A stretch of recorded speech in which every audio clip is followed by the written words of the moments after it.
how does this scarf suit me, Anne? Oh, very well. You look fine. Really? I'm not sure. Look, maybe this one looks better? Don't panic, Peter. Everything is going to be all right tonight. I don't know.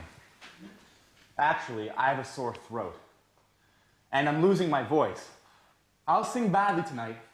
I'm sure of it. Come on, Peter. You will sing very well. You are a professional singer. Don't forget it. Well, I'm going to have some tea. Would you like some? Thank you, Anne. I would really like a cup of tea, if it's not too much trouble. No, not at all. I'll just add some water to the pot.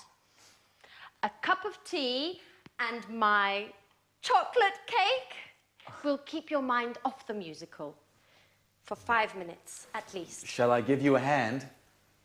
Oh, yes, thanks. Here is the cake.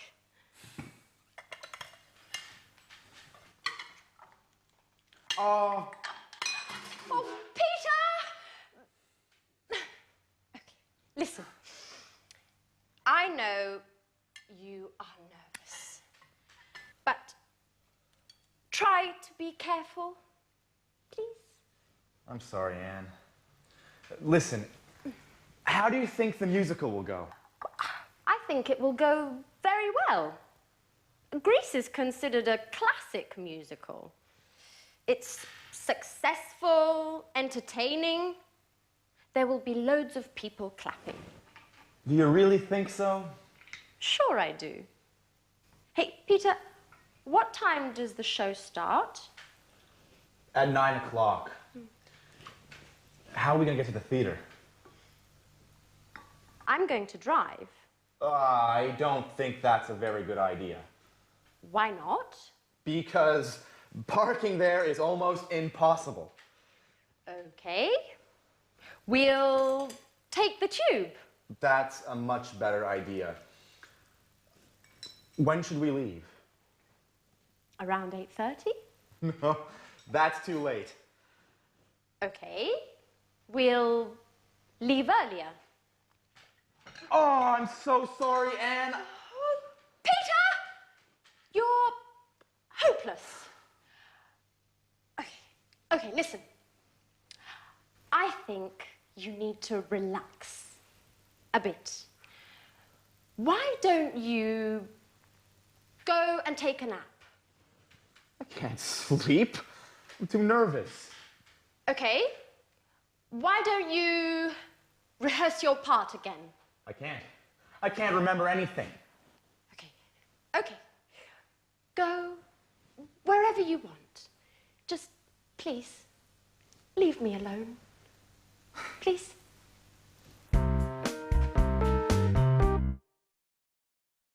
Hi, and welcome back to English Today, the only live TV program when you can learn the English language.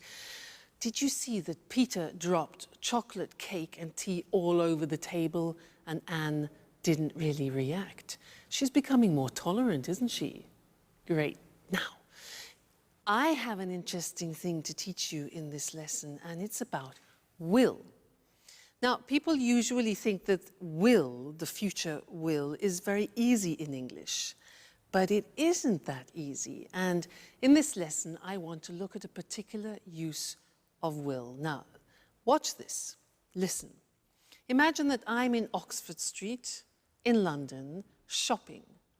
I stop outside a shop and I see a beautiful dress and I think, I like that, I want that, and I say, I'll buy it.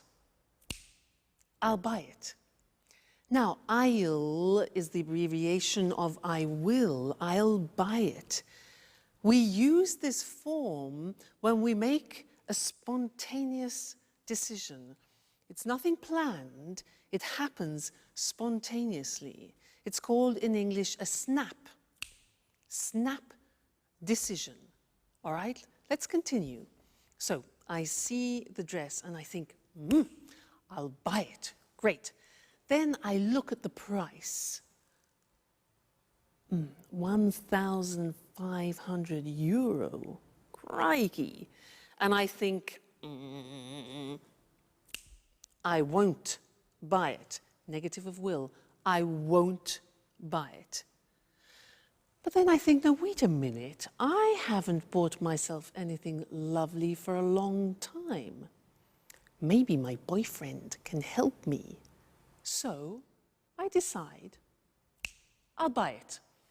I go into the shop, I talk to the shop assistant and I say, that dress, I like that dress. Can I try it? She says, yeah, sure. So I put it on, look at myself in the mirror and think, fantastic. I'll take it. So I go to the shop assistant and I say, I'll take it. She says, fine, madam. How would you like to pay? How would I like to pay? Cash? Must be joking. Cash, 1,500 euros cash. No. Credit card. Yes, exactly. I'll pay by credit card, okay? I'll pay by credit card. So, in my bag, here's my bag. Oh no, I left my credit card at home. What shall I do? Yeah, good. I'll come back tomorrow. I'll come back tomorrow, okay? And she says, that's fine, madam, that's fine, don't worry. She says, yeah, I'll put it aside for you, madam. I'll put it aside. And I'll say, great, thank you so much. Don't worry, I'll definitely come back tomorrow. Okay, now, all those were examples of snap decisions, spontaneous decisions, and that happens many times in a day. So let's look at the form together. We have I will contracted to become I'll. Look at the examples. I'll try it. I'll take it. I'll pay by credit card. I'll put it aside for you. I'll make a bowl of pasta. And I'll come back later. So, snap, spontaneous decisions. I'll. All right? Now, the negative form we mentioned before, you heard me with the money, is won't.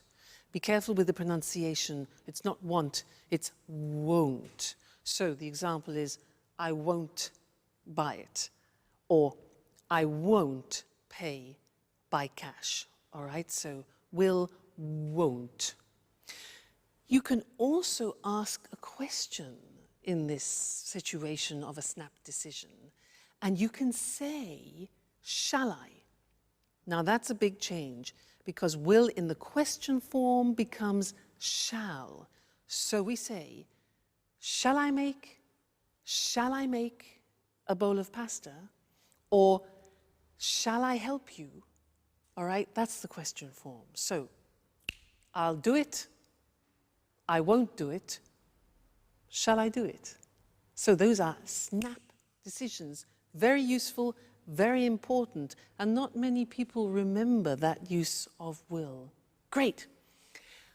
Let's go back and see how Peter's feeling, and then I'll see you later. I'll see you later. Bye.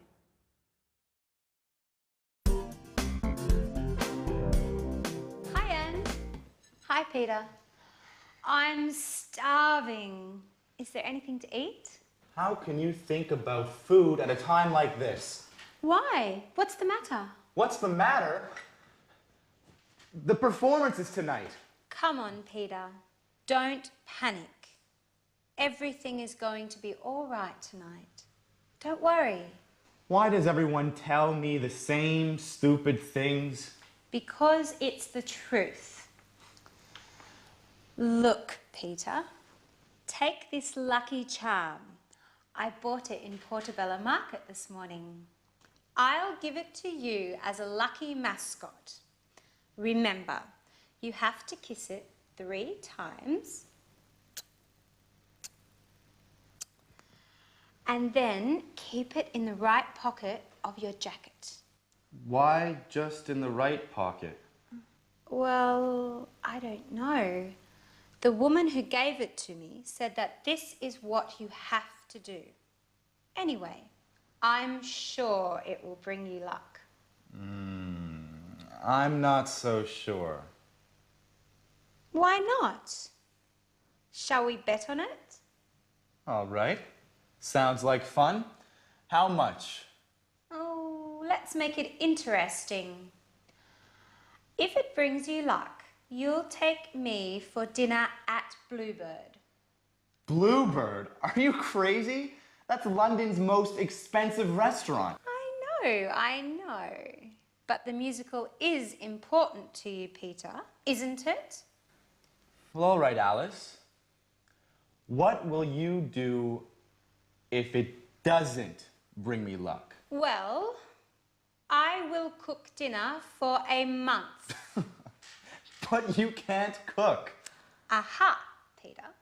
That's why I said it. This way, I'm sure you will make it bring you luck.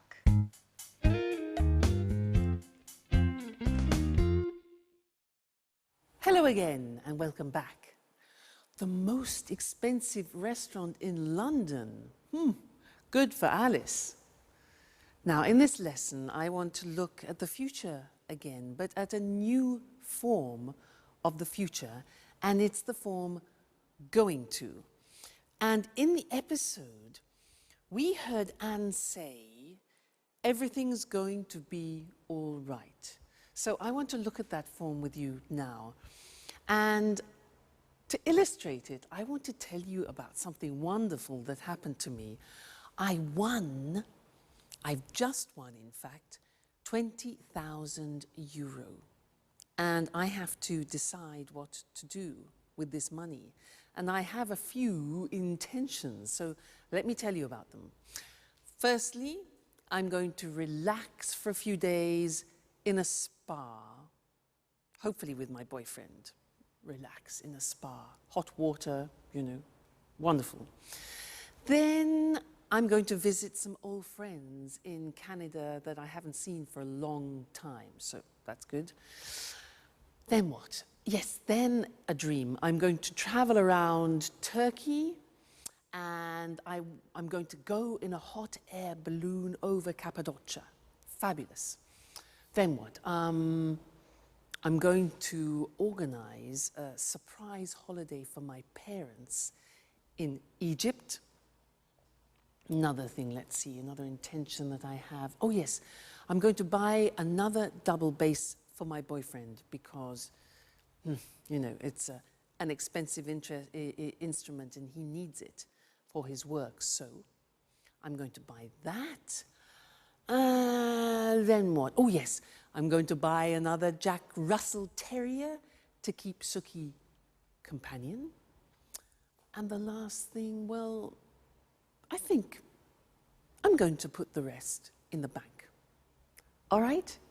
Now, I was explaining to you my intentions for the future. And when you do that in English, you use a particular form in the future, and it's going to. Let's look at that on the screen. So, the verb to be plus going to, and then the infinitive. So the examples that I was using is this form. I'm going to have some tea. For example, you see the verb to be, going to, and the infinitive.